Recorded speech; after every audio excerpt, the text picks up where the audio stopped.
One of the themes of the course, maybe the main theme of the course, is the diversities of early Christianity.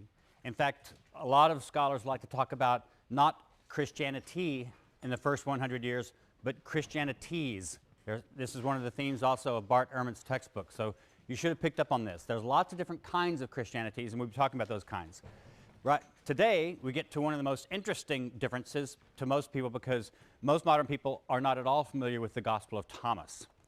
And so the Gospel of Thomas, not in our canon for several reasons, but we can talk about that at some point at the end of the lecture if you want to know. The Gospel of Thomas has become very famous, though, in the last part of the 20th century because it was rediscovered and published, and it's created something of a sensation. According to the tradition, according to the Gospel of Thomas, Jesus had a twin brother. And his name was Didymus Judas Thomas. Now, Didymus is simply the Greek word for twin. It's also used as the Greek word for testicles for obvious reasons. There are usually two of them. So Didymus is the Greek word for twin, and Thomas is from a Semitic word, either Hebrew or Aramaic or Syriac, which are all three similar languages. Thomas would look like twin in those. So the guy's name is Judas. The Hebrew version would be Judah, the Greek word would be Judas, and the English version is Jude. So you sometimes see it in English translations, Didymus Jude Thomas. But it's the same word, Judah or Judas. So his real name is Judah or Judas, and Didymus and Thomas are his nicknames, one Greek and one Semitic or Aramaic. He was the twin brother of Jesus, according to early Christian tradition. Now, just one strand of early Christian tradition, that is Thomasine Christianity, the forms of Christianity popular especially in Syria and the East, which traced their existence back to the Apostle Thomas. So there really was an Apostle Thomas among the 12 of Jesus' disciples, and having the nickname twin. Traditional Orthodox Christians don't believe he was Jesus' twin brother. They just believe that he had the nickname twin because he was somebody else's twin brother. But in Thomasine Christianity, he was connected to Jesus himself as Jesus' twin. According to some forms of Eastern Christianity, therefore, especially the early forms in Syria, Mesopotamia, and India, and yes, there was very, very early forms of Christianity in the west coast of India. And if you meet an Indian person who's from that part of India and who considers themselves Christian, and they've been Christian for generations and generations, they will tell you, yes, Thomas was the apostle who brought the gospel to India the first time. So there are ancient traditions about this, and modern Indian Christians still trace their church back to the apostle Thomas. There are all kinds of Thomas literature from the ancient world. It's not all alike. It doesn't all represent one kind of Christianity or one church or even one region. But besides the Gospel of Thomas, we know of the Infancy Gospel of Thomas. This is a wonderful little document. If you took my historical Jesus class, you get to read the fragments of the Infancy Gospel of Thomas that we still have. And it shows Jesus. Everybody wonders, well, what was Jesus like as a kid?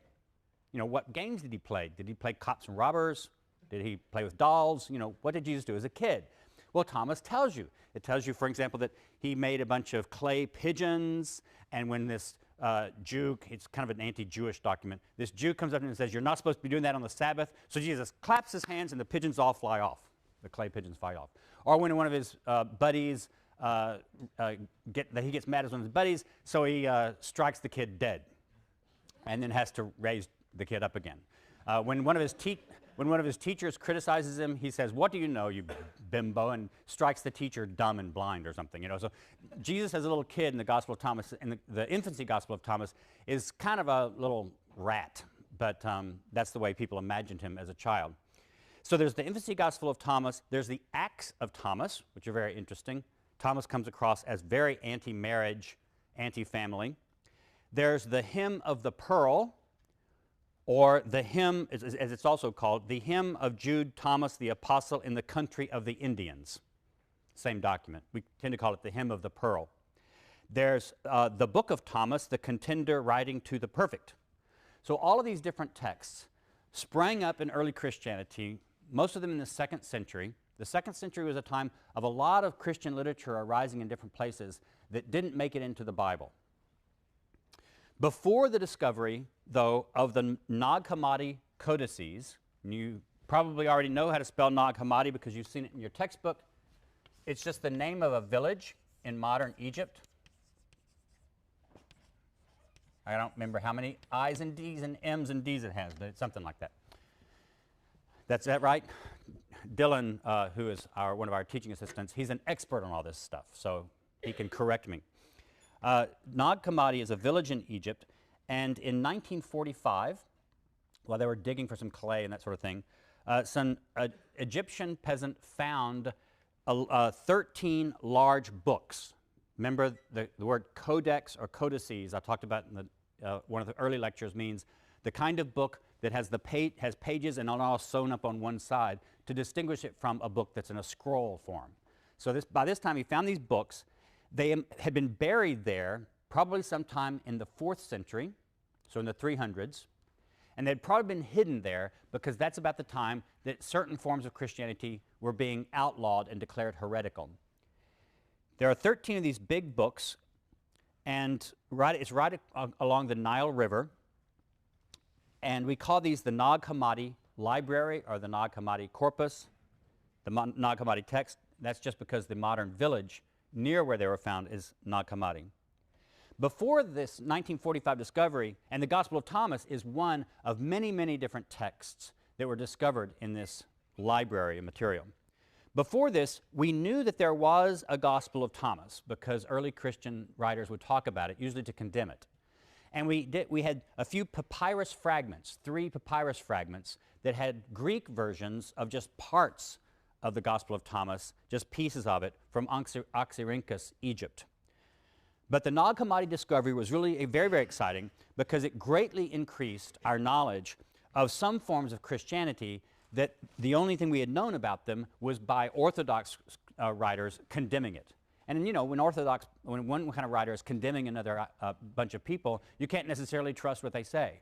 Orthodox writers, for example, claimed that Gnostics, who they took to be these heretics, we would talk about Gnosticism in this lecture, they said, oh, they have these wild sex orgies, and they drink blood, and they have cannibalism. Well, regular Christians were accused by their enemies of doing precisely the same thing.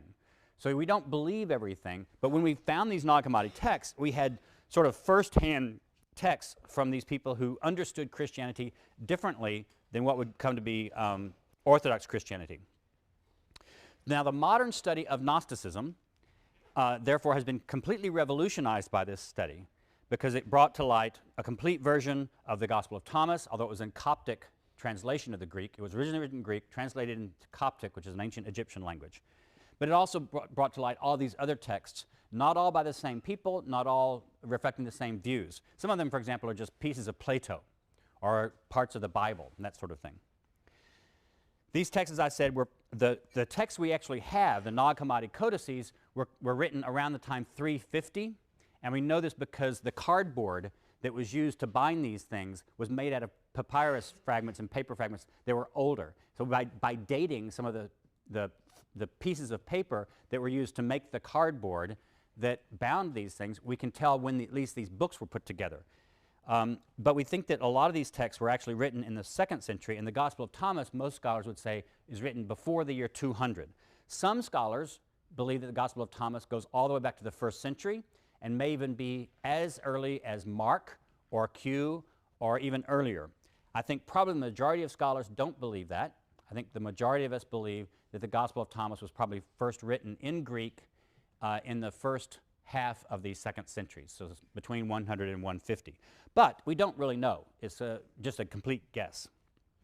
Some of the sayings in the Gospel of Thomas look actually older. Bart Ehrman talks about why you would think a saying in one form might be older than a saying in another form.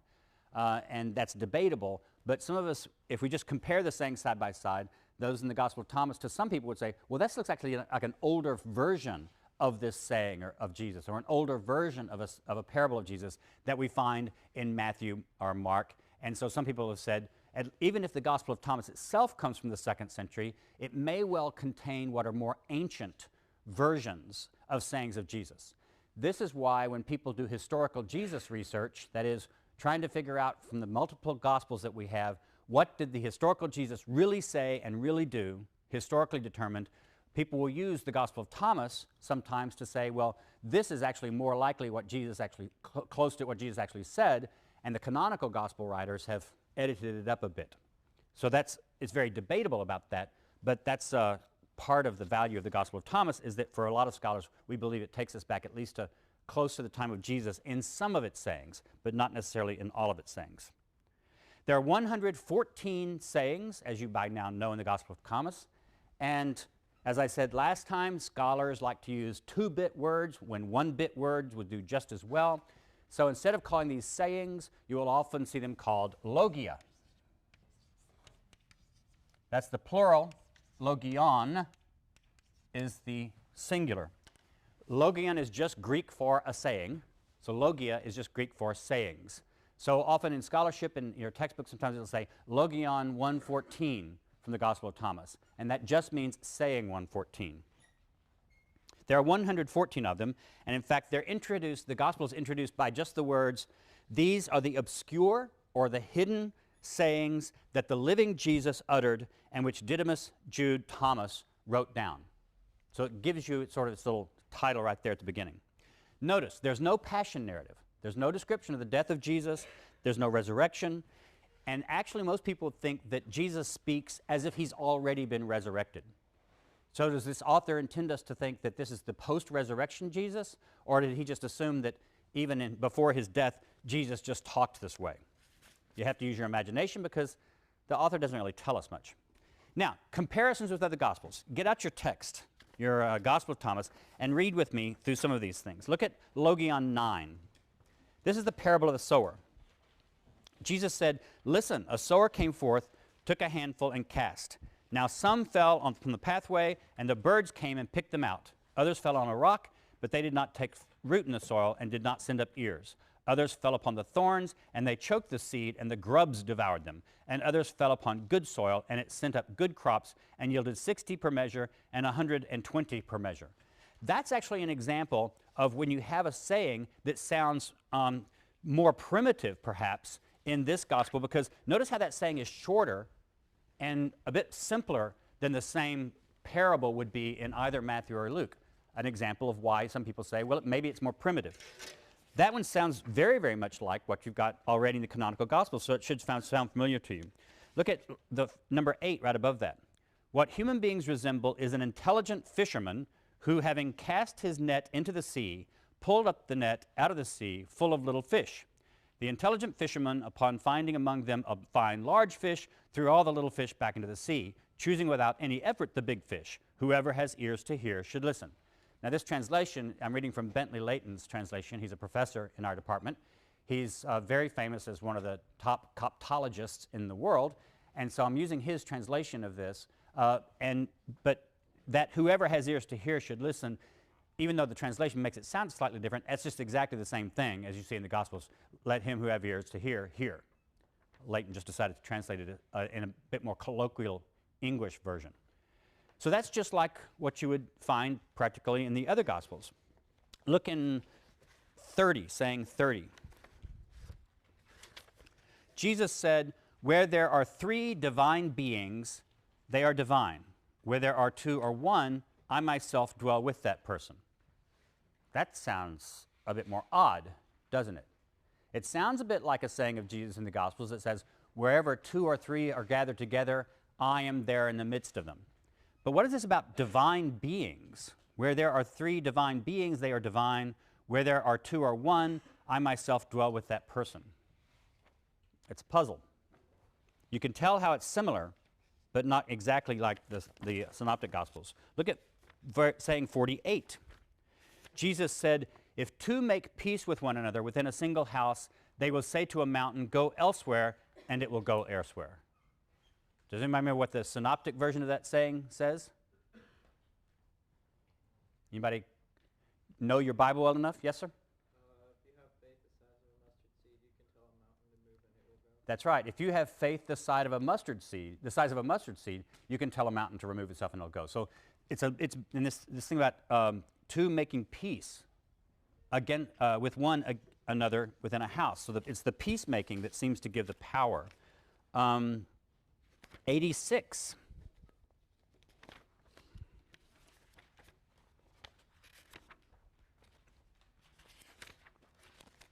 Jesus said, "Foxes have their dens and birds have their nests, but the Son of Man has nowhere to lay his head and gain repose."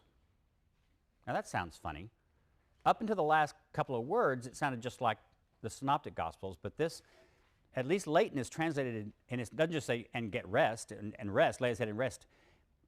Professor Leighton has, for some reason, translated this to sound a bit odd, "and gain repose." I think what that means is he's trying to signal that these last two words have some kind of special meaning for this author in this text. What kind of special meaning would that be? And then 113. These are just examples of sayings that look very much like what we already have seen in the Bible. His disciples said to him, "When is the kingdom going to come?" Now we've got this in the Gospels also in the Bible. Jesus said, "It is not by being waited for that it's going to come. They are not going to say, 'Here it is,' or 'There it is.' Rather, the kingdom of the Father is spread out over the earth, and people do not see it." This is not the kingdom coming in the future, as we've seen it in Mark and Matthew and Luke. This is the kingdom is already here around the earth. And if you don't know that, it's just because you aren't recognizing it. There are, though, really interesting peculiarities of the Gospel of Thomas, and let's look at some of those. First, look at 13. These are some sayings that look more odd to us. Jesus said to his disciples, "Compare me to something and tell me what I resemble." This is starting off sounding like what we've seen already. Simon Peter said, "A just angel is whom you resemble." Matthew said to him, "An intelligent philosopher is what you resemble." Thomas said to him, "Teacher, my mouth utterly will not let me say what you resemble." Jesus said, "I am not your teacher, for you..." Now notice Leighton's letting you know. Are you using the same translation that I am? That's right. I thought I gave you the same translation. Leighton says, lets you know because you can't tell in English whether that "your teacher" is singular you or plural you, and he tells you it's singular in the Coptic. "I am not your teacher." So Jesus is directing this not to all the apostles, but to Thomas in particular, right here. "For you have drunk and become intoxicated from the bubbling wellspring that I have personally measured out." Well, what the hell does that mean? "And he took him," that is, took Thomas, "withdrew and said 3 things to him. Now when Thomas came to his companions, they asked him, 'What did Jesus say to you?' Thomas said to them, 'If I say to you,' plural, 'one of the things that he said to me, you will take stones and stone me, and fire will come out of the stones and burn you up.'" Sort of an ancient version of, "I'd tell you, but then I'd have to kill you." Look at 29. Jesus said, "It is amazing if it was for the Spirit that flesh came into existence. And it is amazing indeed if spirit came into existence for the sake of the body. But as for me, I am amazed at how this great wealth has come to dwell in this poverty." What does that mean? Look at the very last saying. I hope some of you noticed this when you were reading over this before you came to class. Simon Peter said to them, "Mary should leave us." He's talking about Mary Magdalene, probably. "For females are not worthy of life." Jesus said, "See, I am going to attract her to make her male, so that she too might become a living spirit that resembles you males. For every female that makes itself male will enter the kingdom of heaven." Okay. Look at 24. I'm just picking out some sayings that are rather mysterious. His disciples said, "Show us the place where you are, for we must seek it." He said to them, "Whoever has ears should listen. There is light existing within a person of light, and it enlightens the whole world. If it does not enlighten, that person is darkness." The previous saying had this duality of male and female that was somehow significant in some mysterious way. This one shows us there's also a duality of concern to this author of light and darkness. So there's dualisms, and especially a light-darkness dualism, male-female dualism, and a soul-body dualism. We've already seen that. There's also this word that Leighton translates as the entirety, and some modern translations will just leave it, they'll just transliterate the Greek that it's from, pleroma. pleroma is a Greek word that comes important in some philosophy in the ancient world, in some intellectual, and it just means the all or the fullness. But it's an abstract word meaning full or fullness. But it comes to be some kind of technical term that refers to, I don't know, all of existence or the fullness of being, or like think of German philosophy with fullness with being with a capital B, or existence with a capital E. So that word is often occurs here, and when you see the word entirety in Leighton's translation, he's translated that word pleroma. Jesus said, and this is 67, if anyone should become acquainted with the entirety, the pleroma, and should fall short at all, that person falls short utterly. Several other places, saying 77 has another reference to that. Notice we've already seen that this text does not take the kingdom of God as something existing in the future. In fact, this text is not at all eschatological. Remember we encountered this word in a previous lecture, which just means something having to do with the end, eschaton in Greek meaning the end. This author is not eschatological. He doesn't think Christianity, he doesn't think Jesus' teachings are about the future at all. They're about now. They're about the present. So there are several sayings in Thomas, unlike the sayings in the Gospels, in the canon, that are not eschatological. They very much point to the present. There's also something else. This author is concerned about something like integration. Look at saying 61. Jesus said, two will repose on a couch, one will die, one will live. Salome said, who are you, O man? Like a stranger, you have gotten upon my couch, and you have eaten from my table.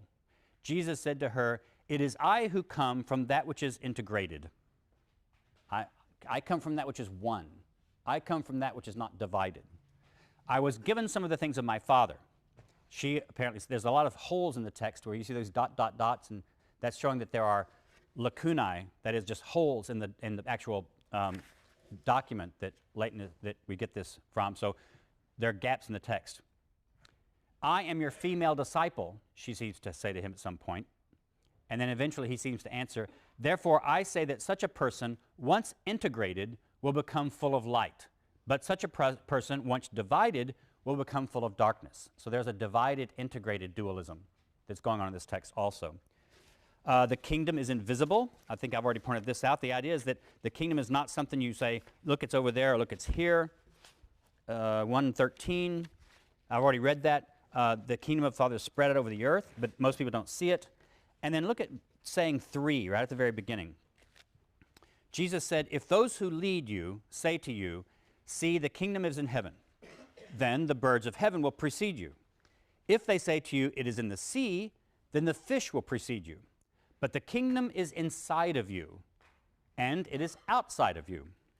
When you become acquainted with yourself, now the word acquainted here means when you become really knowledgeable, and it comes from, the Greek word here is gnosis, where we get the term Gnostics.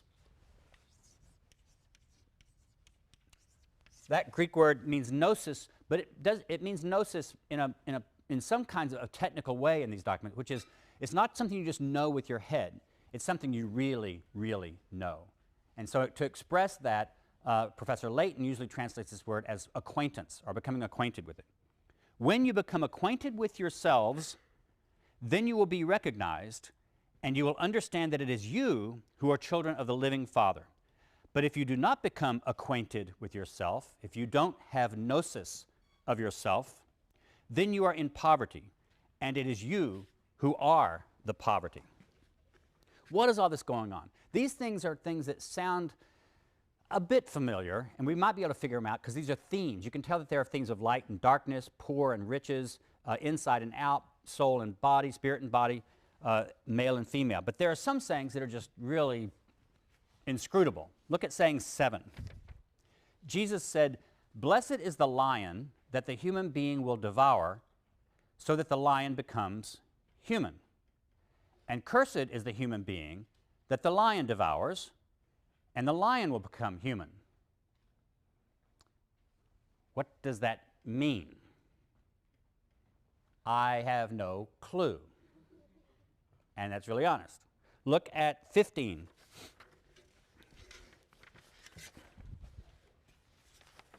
Jesus said, When you, and here's a plural you, see one who has not been born of woman, fall upon your faces and prostrate yourselves before that one. It is that one who is your father. Someone not born of women is your father. 97. Now, you see, aren't you glad that I didn't make you do an exegesis paper of these sayings? Jesus said, what the kingdom of the Father resembles is a woman who was conveying a jar full of meal. When she had traveled far along the road, the handle of the jar broke, and the meal spilled out after her along the road. She was not aware of the fact. She had not understood how to toil. When she reached home, she put down the jar and found it empty.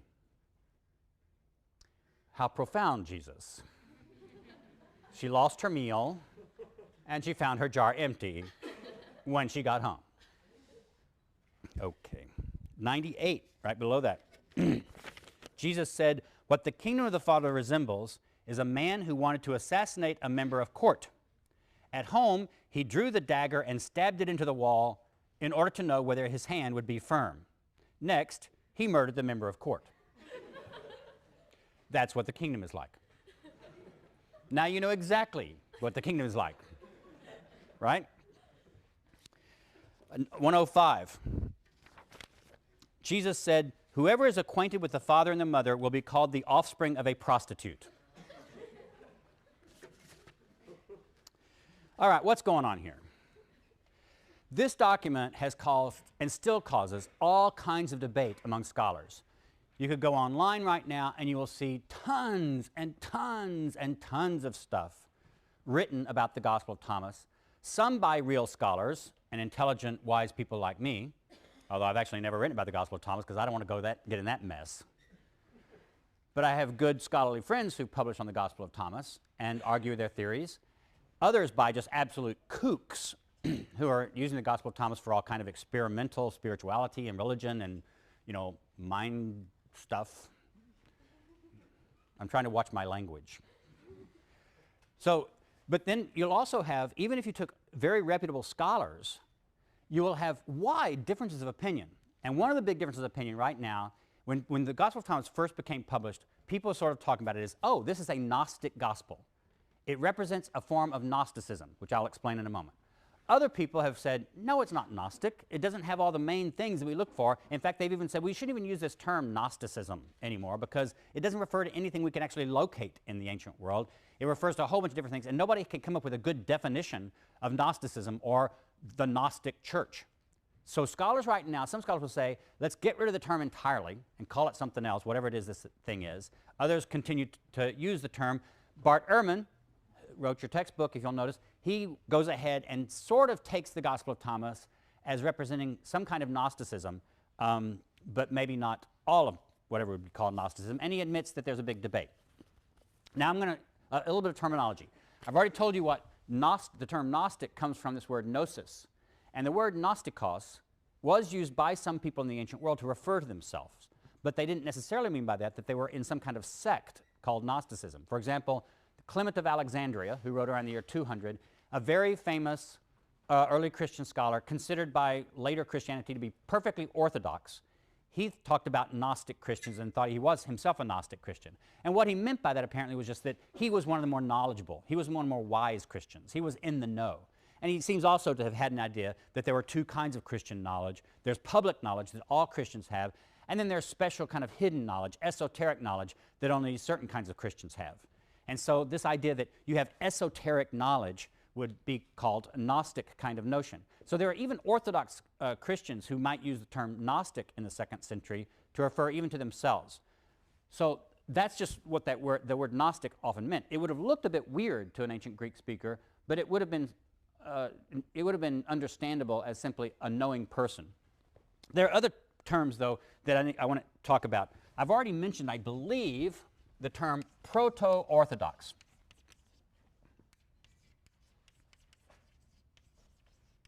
The word orthodox, of course, just means right thinking, right opinion. Ortho, from Greek, right, or true, or correct, or straight. Doxa, meaning opinion or thoughts, or then it comes to mean doctrine, too.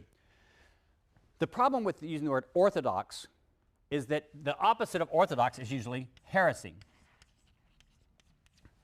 Eventually, through different church councils in the 4th and 5th and 6th centuries, what counted as Orthodox Christianity became more clearly defined, and then anything that wasn't that could be labeled heretical Christianity, and it was even outlawed at different times in late antiquity. So, for example, the Nicene Creed that proclaims that the doctrine of the Trinity becomes Orthodox. Doctrines that say that the Trinity is not true, or that there's not the Holy Spirit and Jesus and the Father, are not Orthodox. They're heretical, or sometimes you'll see the term heterodox. Hetero just means other.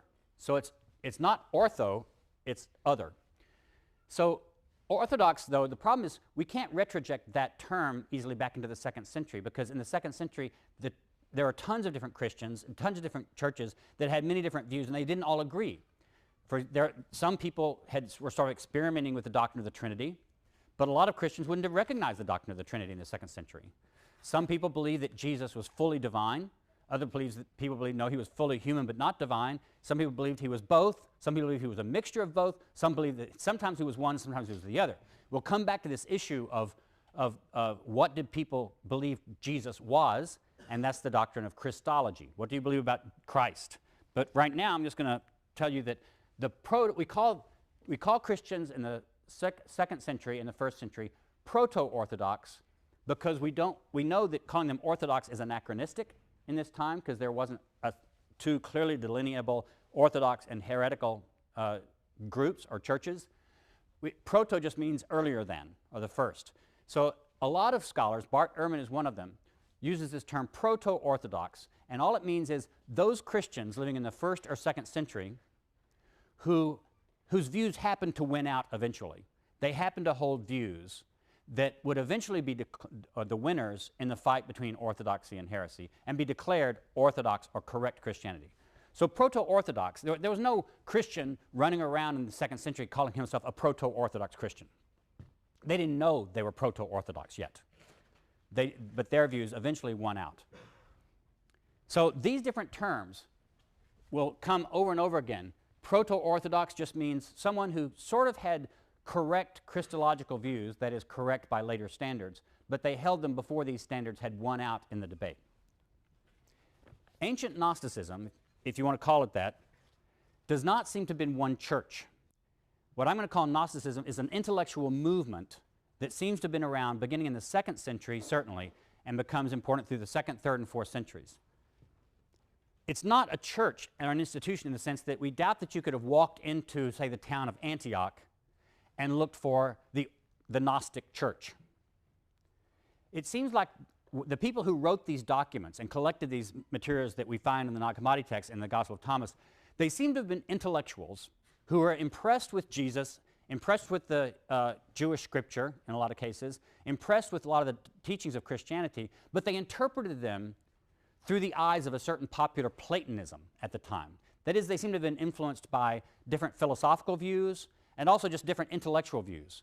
So when they read the book of Genesis, for example, they would read the book of Genesis, but read it as if they were reading it through the eyes of Plato's Timaeus, the great Platonic dialogue in which Plato puts forth his own sort of cosmology and his own view of the gods and the world.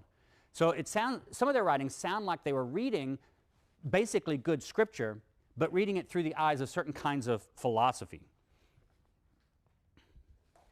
And so what we've come to call Gnosticism in the ancient world is a range of ideas that may have been actually embodied in particular people, or it may have been that some of these just intellectuals were just playing around with ideas and writing them up in books and having reading clubs where they got together every Monday night, and drank some beer and talked about their Gnostic ideas. Platonism itself might be called proto-Gnostic, that is, Gnosticism before Gnosticism. For example, in Platonism, especially of this time, you have a strong emphasis of a dualism of body and soul, or body and spirit.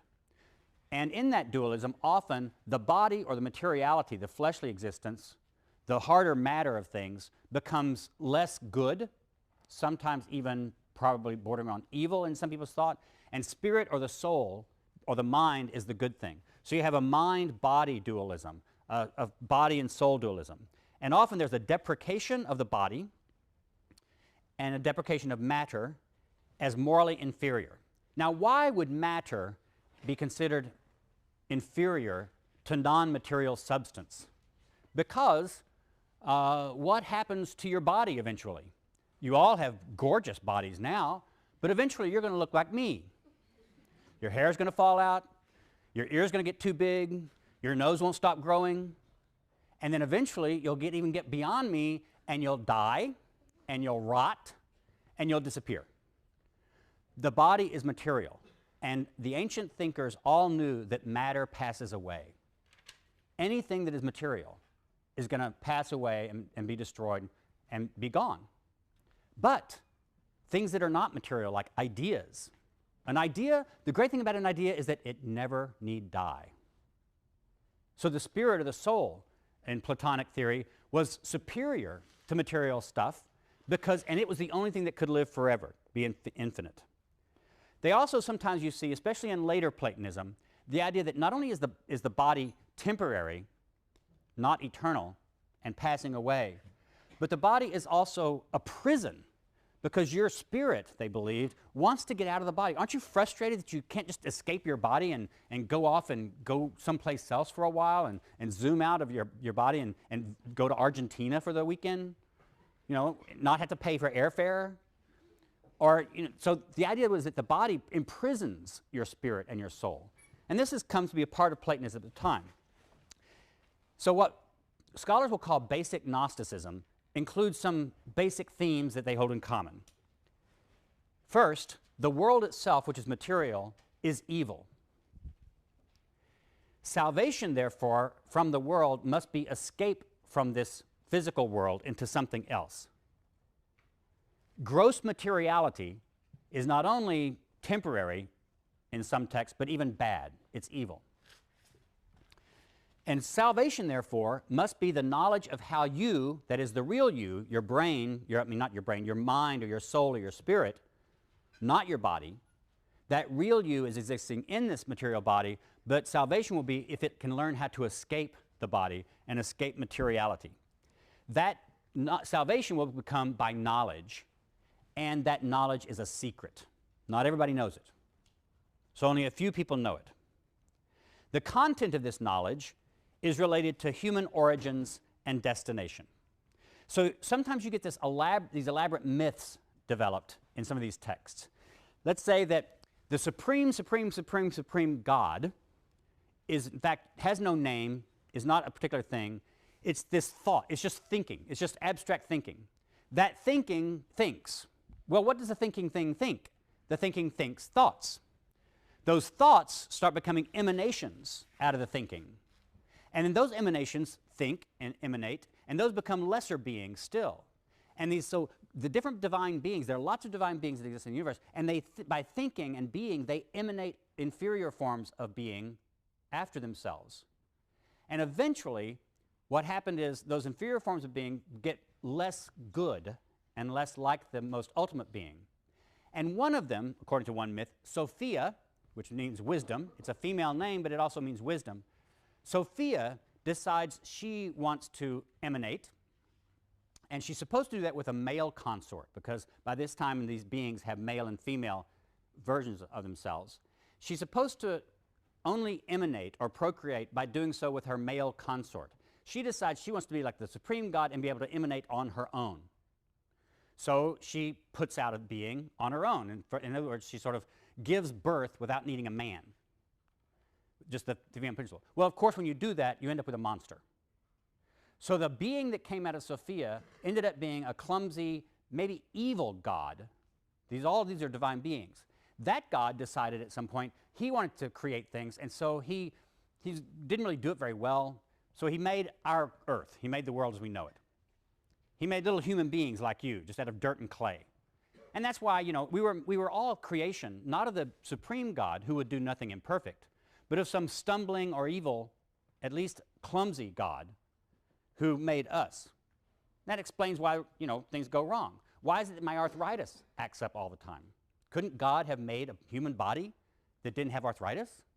Well, it's because the supreme God didn't make this body. The evil, clumsy God made the body. This happened, and so the world that we created, when you read in Genesis, it says God created the world, that's not the highest God. That's some clumsy god down further on the hierarchy of divine beings in the universe. That God created what we are.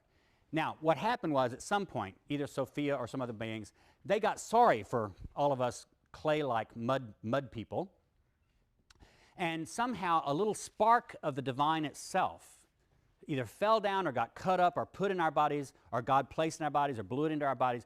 But at least some human beings, not all human beings, in fact, human beings are in different categories. There's, the really low human beings like undergraduates. Then there are beings who are a little bit higher like graduate students. And then you have the supreme beings, Gnostics, like professors. So the true Gnostics, so it's not really like undergraduates and graduate stuff, because some of you could be Gnostics. You would be the ones who really have a real spark in you, a spark of the divine. That spark of the divine wants to escape the mud body that it's trapped in. But you probably don't even know that you're really a spark trapped in a mud body until somebody comes along and tells you. And that's the job of the Redeemer. That's what Jesus did. Jesus was a Redeemer from the supreme God who comes in to find those people who have a spark of the divine in them, to blow on that spark, to get it going, and to get you to remember where you came from. You're not a mud body after all. The real you came from God himself, God's very self, the supreme God. So the true message of Christianity, according to these guys, is to learn who you are, where you came from, so you can escape the body and get back to your true origin. That is, you will become one with God again. And this was expressed in a poem by Theodotus. It went like this: who we were, what we have become, where we were, whither we were thrown, whither we are hastening, from what we are redeemed, what birth is, what rebirth is. Okay, now you answer the riddle. It's a poem riddle. Who we were. If you're a Gnostic, who were you? Answer. Divine being. Thank you. See, it's not hard. I'm not answering questions. I'm just trying. You'll remember this better if you answer. What have you become? Mud, entrapped in a dead body, entrapped in materiality. Where were you? Heaven, with the Divine Father, with God.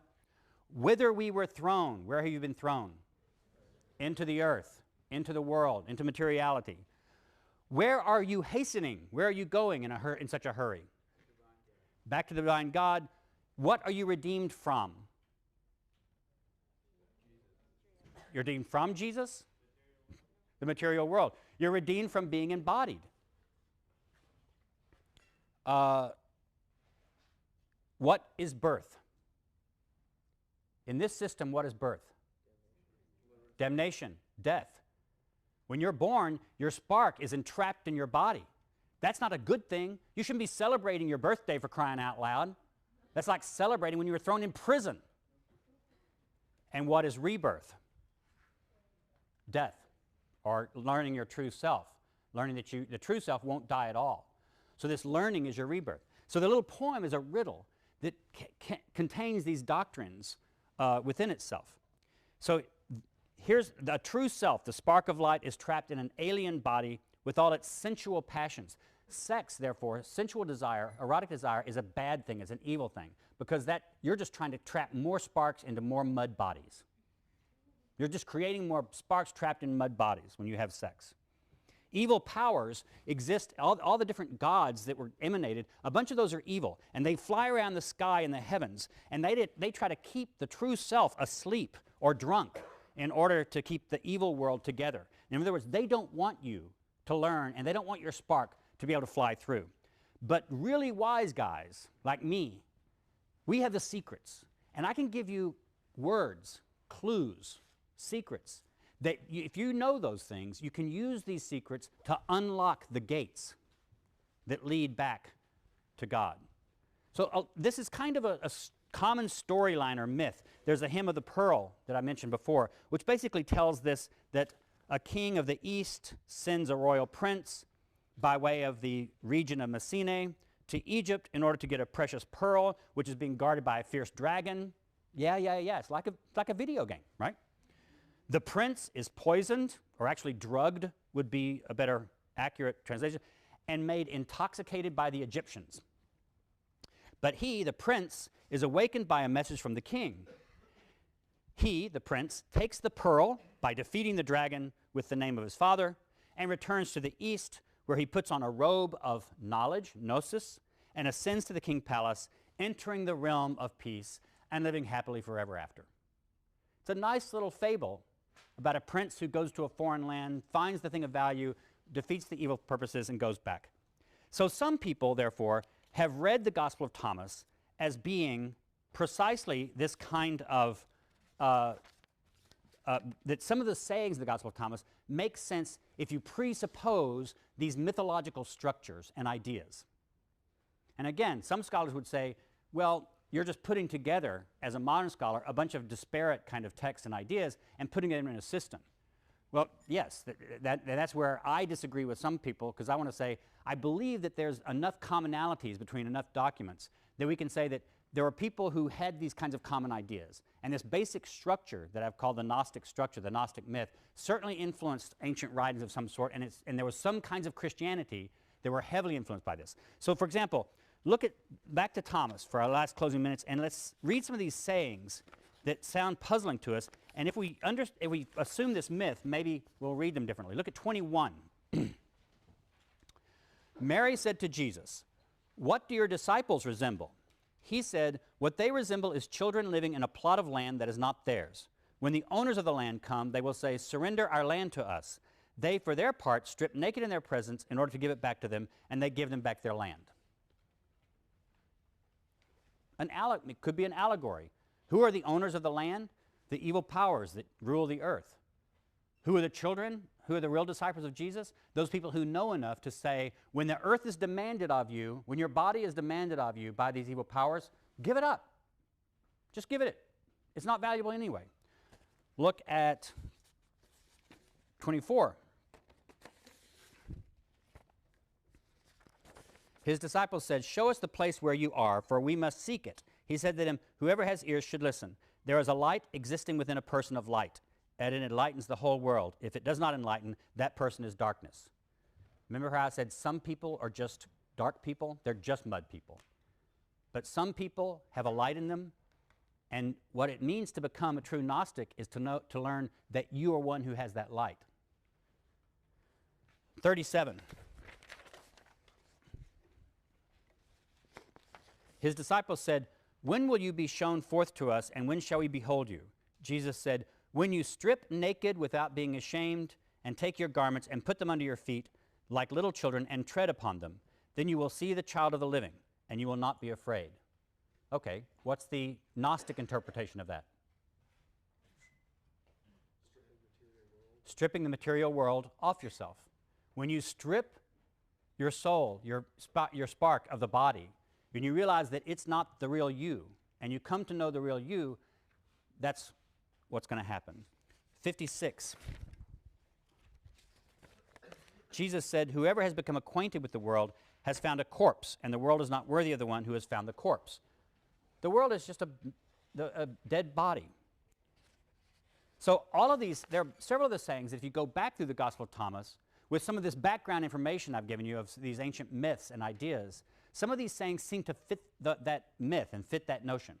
There are other things, though, about what I've just told you that you don't find in the Gospel of Thomas, and those are the things emphasized by people who say the Gospel of Thomas shouldn't be called Gnostic.